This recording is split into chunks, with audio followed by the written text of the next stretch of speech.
Hey again, it's Jason from Fraser Valley Rose Farm. Well, I'm not on the farm tonight. I'm here with Marty Bosch, a guy I know from a Facebook group that I belong to. He's being great at bringing that community together.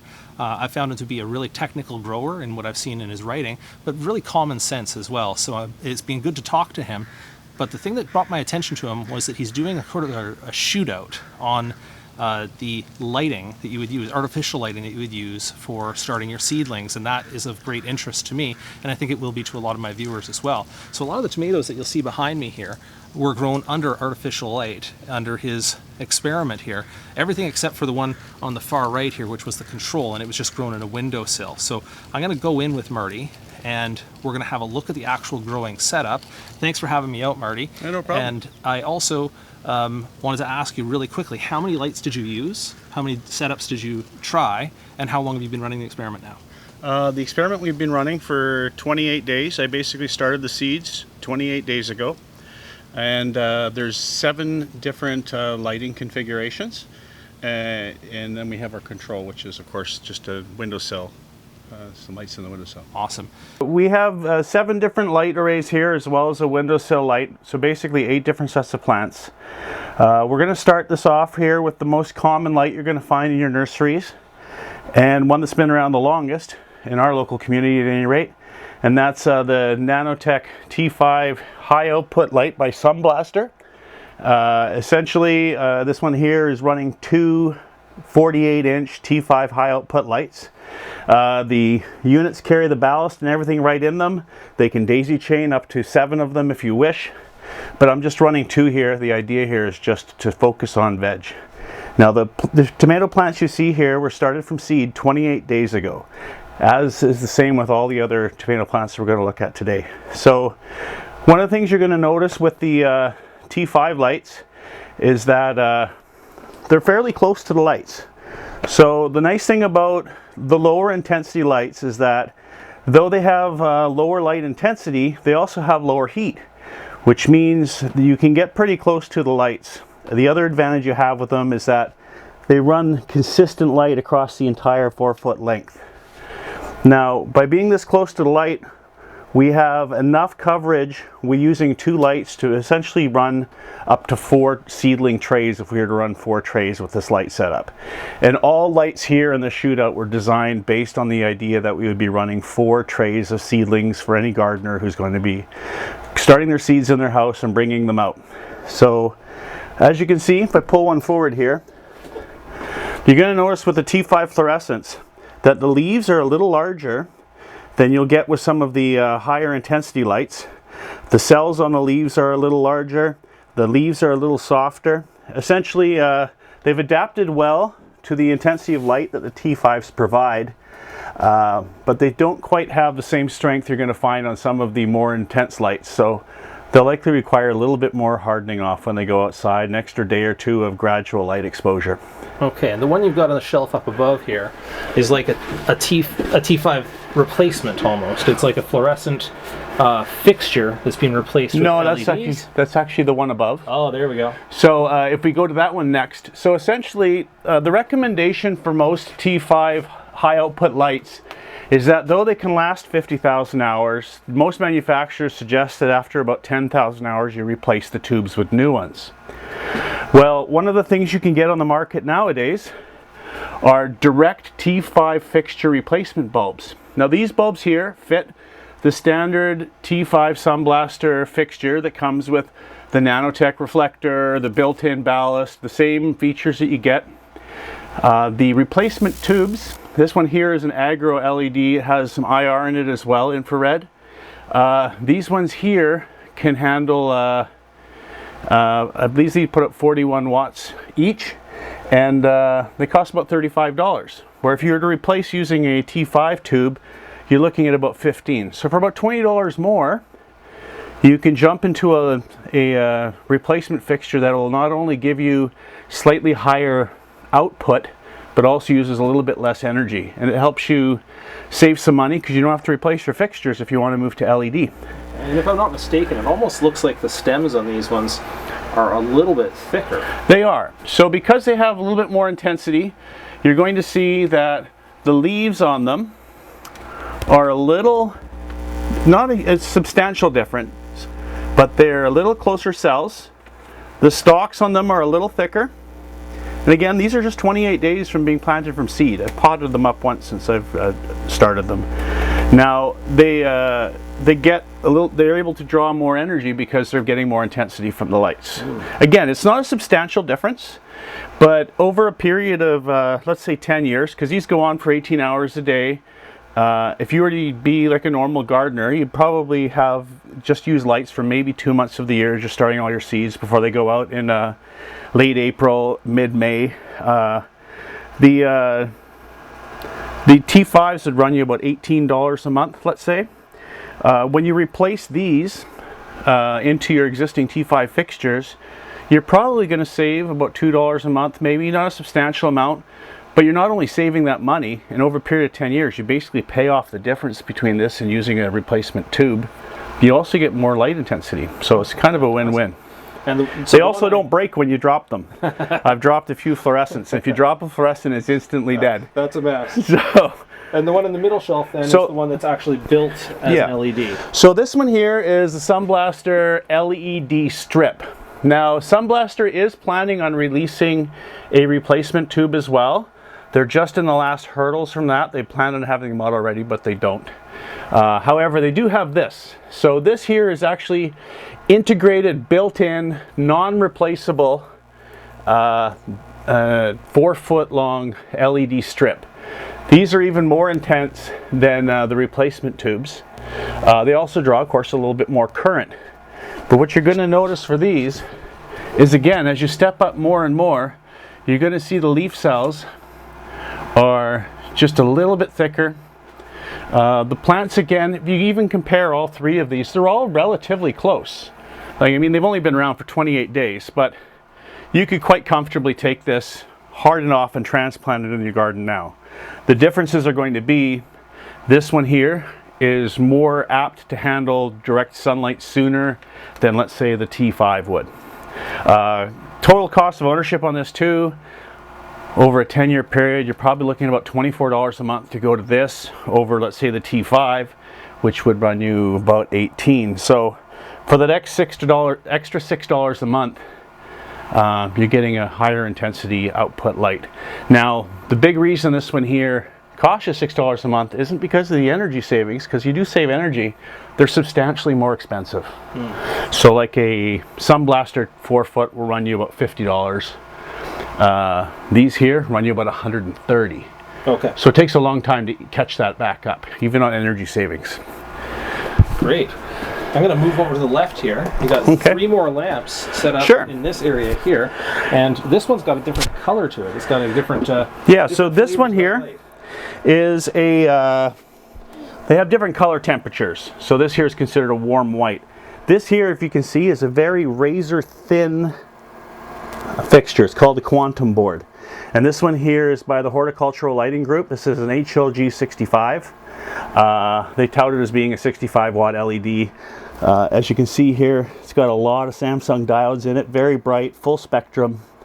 I really like this unit because it's super thin, doesn't give off a lot of heat, so your placement for it can be very good. Even if you're going to be growing indoors and you're going to be taking things into fruiting stages, you could use this as a fill light quite easily. It takes up very little space, has no fans, has no shroud, so it's very, very thin. The power adapter, unfortunately, is of course separate. How else could you have it that thin?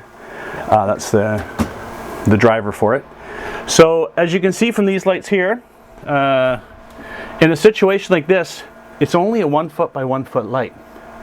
So where if we look back at the 4-foot fixtures, you can easily run 4 trays on a standard Costco commercial rack of starts. So you can have, each tray would have, depending on what you're doing, about 18 plants in it. 4 times 18, whatever that is, 70 some odd plants you could start with, or even if you want 72 cell. You can carry a lot of plants on these. With this here, your footprint is substantially reduced. You would actually probably need about 3 to cover the same coverage. In my Shootout, I'm considering that you would have 2.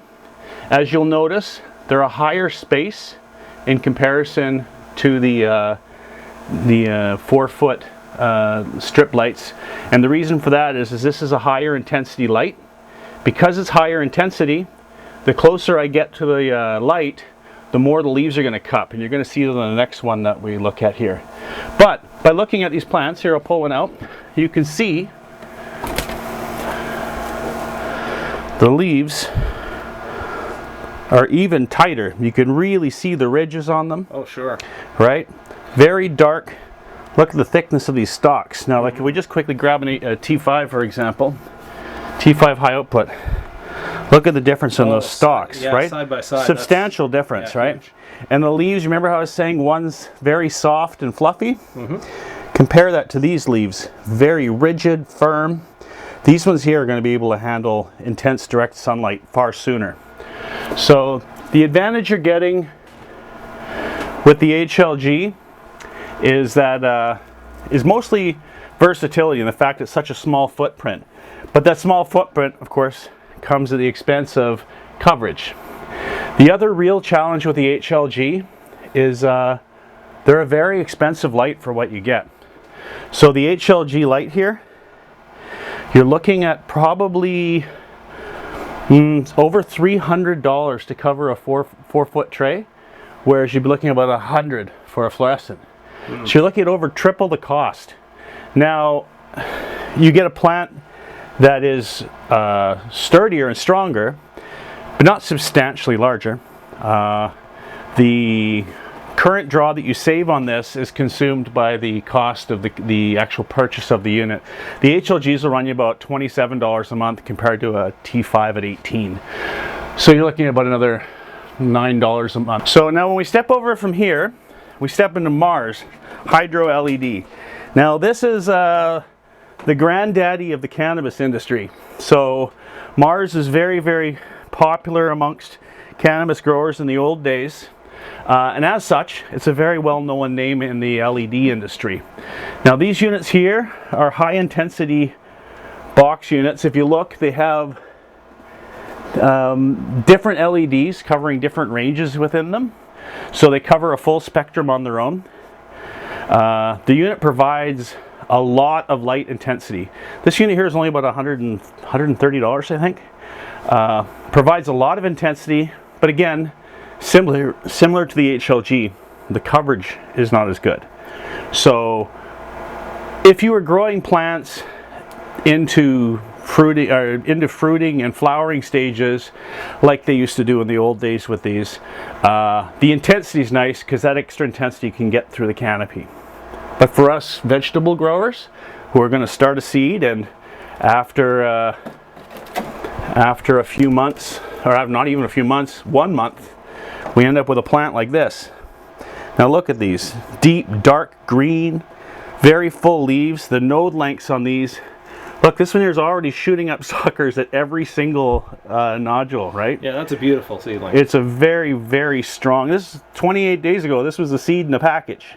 So they provide a tremendous amount of light intensity, but again, when you have intensity, you suffer in coverage. So when I factored in all the costs of this, the Mars will run you about $35 a month. So again, more than the HLG and more than the other units we've looked at, but still within reason. So what's this guy up here? So this one here is an Amazon company, I'll say, to put it kindly. Basically a generic knockoff of the Mars products. The difference being these units here are larger, more intense. This one actually has the ability for you to shut off and run only the light most favorable to veg, and also turn it on and switch to light that's favorable for flowering. Now in my test, and being the guy that I am, I'm full speed on everything. Everything's full speed. I have both on. I've got full spectrum at all times, running max capacity.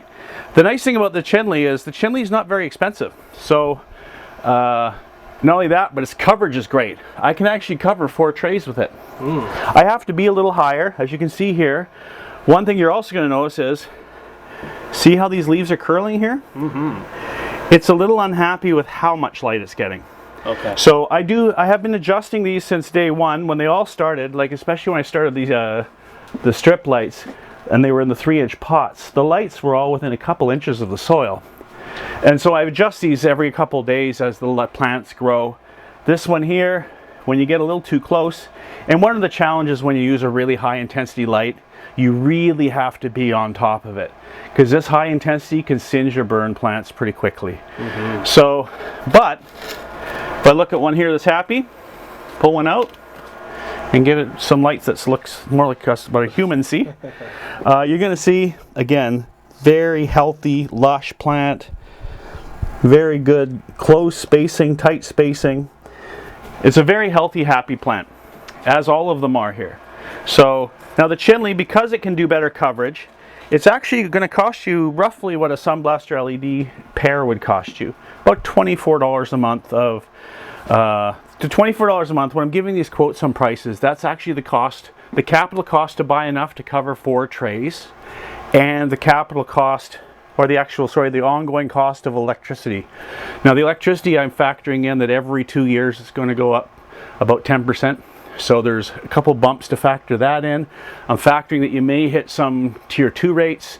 I'm very, very reasonable with my energy consumption rating. So those numbers should be pretty accurate for you. Great, and I just will emphasize, because I have viewers who aren't in Canada, that the prices we're talking about here are local prices, Canadian prices. Canadian hydro is very cheap compared to most of the world. So you actually may see better savings if you have more efficient light in I think here in British Columbia we have probably some of the lowest electricity costs in all of North America. Great. I've got one last one in the Shootout here. So here we go. Everyone was all excited that we had this great, wonderful, fanless, chip-on-board light.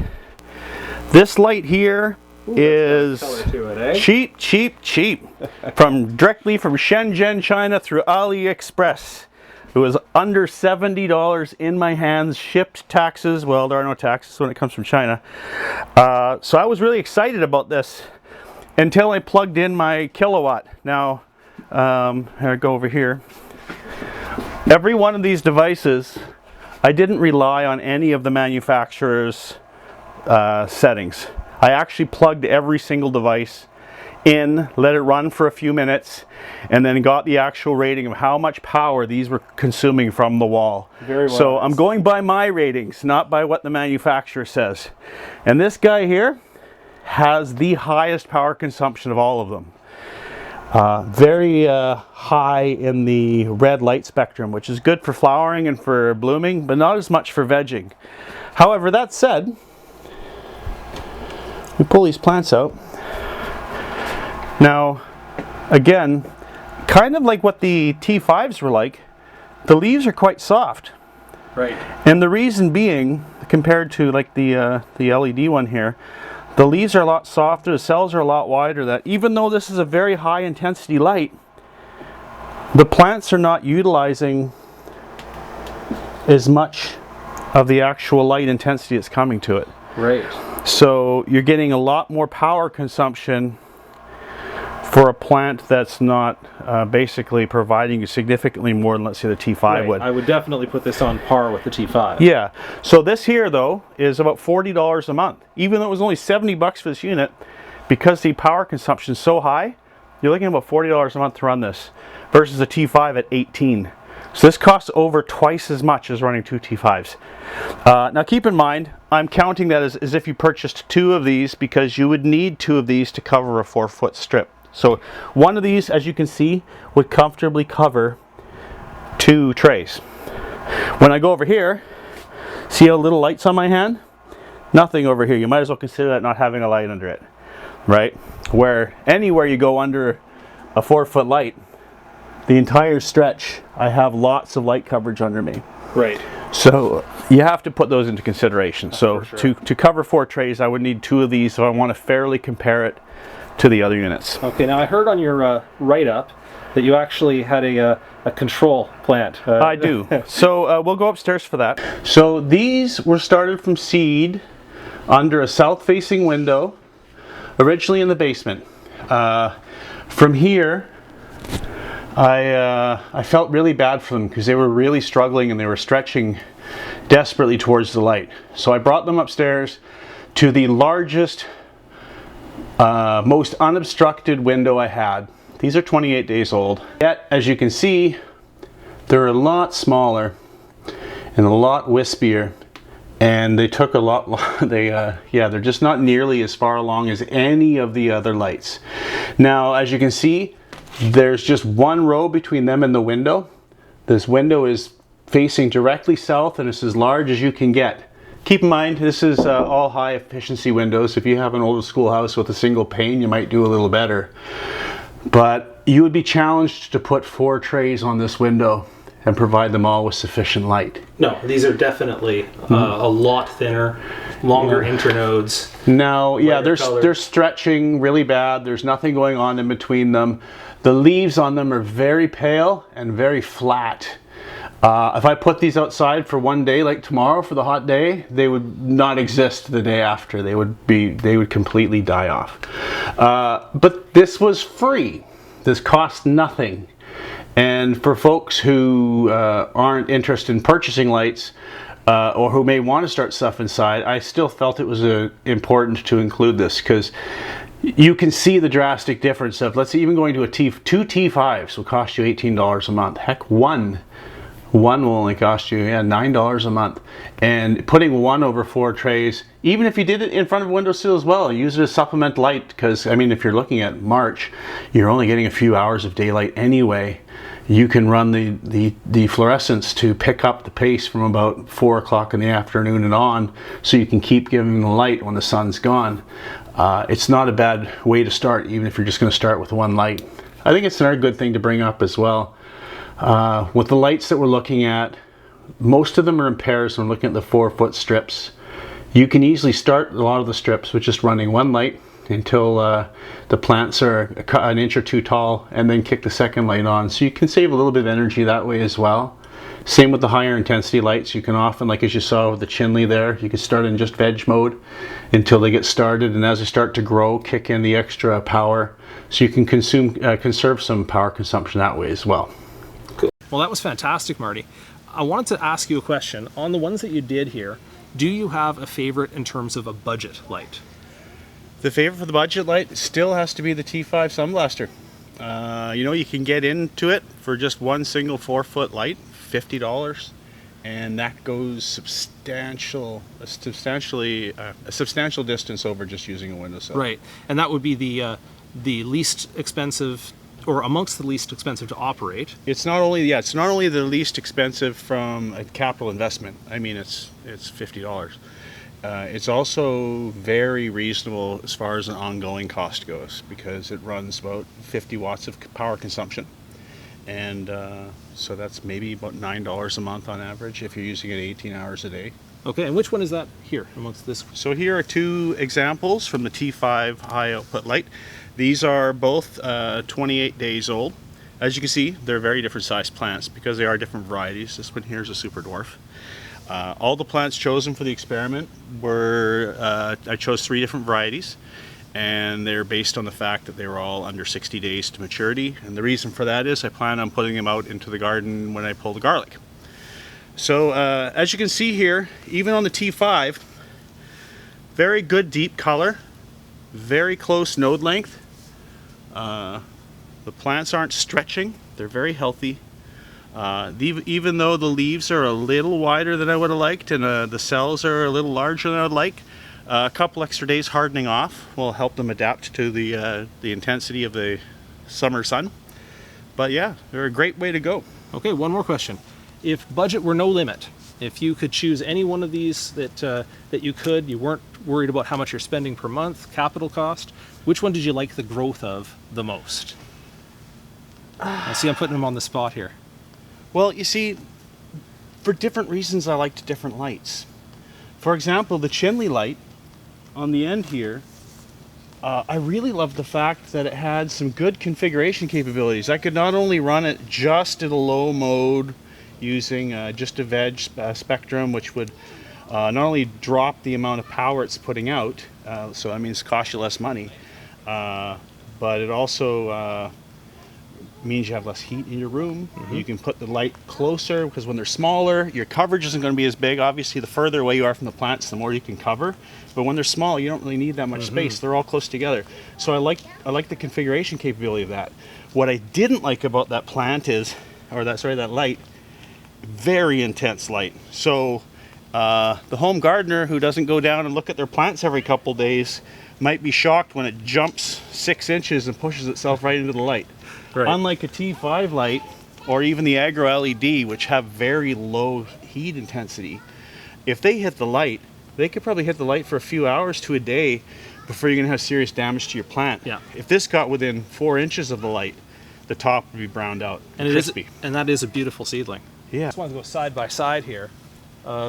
This is windowsill. This is under a grow light. Now, if you take a look at the lights as a whole, I don't know if the camera zoomed out enough to see everything. You're going to notice, without getting too close and too personal to the lights, or to the plants, they're pretty much all very reasonable. Now, a higher intensity light meant that I would take it further away from the plant. Well, the way light intensity works at grow lights is it's very much related to the distance from the plant. So if I have a really intense light far away, it'll give you just about as much intensity to the plant as a lower intensity one that's about half the distance. It's just kind of a mathematical equation. So the ones that were higher intensity were further away from the plants. They had to be so I didn't burn them as well. Lower intensity ones could be closer. So in the end result is they all come relatively close. The difference is the lower intensity lights are longer, they have more coverage. The higher intensity lights though, as your plants get larger and larger like these, they have the intensity to get through the canopy. So if your plant gets 2-3 feet tall, they have the intensity to get through it, that's where the failing of the lower intensity 4-foot lights are. But us growers, we don't really care about that, because within a month, these are all 1 month old, they're ready for the garden. We'll be keeping them still for almost a month actually. So we'll see how this keeps going. But they are ready to go out now effectively. Awesome. So we wouldn't really need to worry about anything beyond that as far as lighting capabilities go for us growers here on the coast. Well, I thank you so much for all your expertise, all the research that you did on this topic. That's amazing. And seeing them in action, that's what I really appreciate about this video, is you're not just doing on paper what's lumens per watt and spectrums, you're seeing what it does to the actual plants. So I'm super appreciative, and thank you so much for appearing today. You're welcome. And if you have any questions or any other comments on what you've seen here today, just leave those below the video. Thanks so much.